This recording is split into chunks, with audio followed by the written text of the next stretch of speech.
بسم اللہ الرحمن الرحیم۔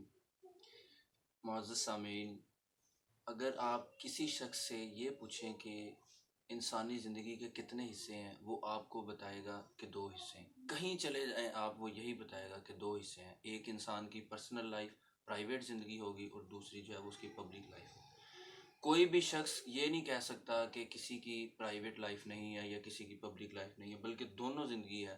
اسی طرح قرآن نے جس طرح ہمیں کہا ہے کہ حضور صلی اللہ علیہ وسلم کی زندگی ہمارے لیے اسوہ حسنہ ہے، یعنی نمونہ ہے ہمارے لیے، تو آپ صلی اللہ علیہ وسلم کی زندگی بھی پبلک اور پرائیویٹ دونوں زندگی ہے، اور انسان کے لیے پبلک زندگی بھی اور پرائیویٹ دونوں زندگی آپ صلی اللہ علیہ وسلم کی ہمارے لیے اسوہ ہے۔ اور کیونکہ اللہ نے آپ صلی اللہ علیہ وسلم کو مکمل نمونہ کہا ہے، تو آپ کی دونوں زندگیوں کی پیروی، دونوں زندگیوں کی اہمیت ہمارے سامنے ہے۔ اگر آپ پبلک لائف دیکھنا چاہتے ہیں، اس کو جاننا چاہتے ہیں، تو آپ کو صحابہ کو جاننا ہوگا، اور اگر آپ پرائیویٹ زندگی جاننا چاہتے ہیں تو حضور کے گھر والوں کو جاننا ہوگا، اہل بیت کو جاننا ہوگا۔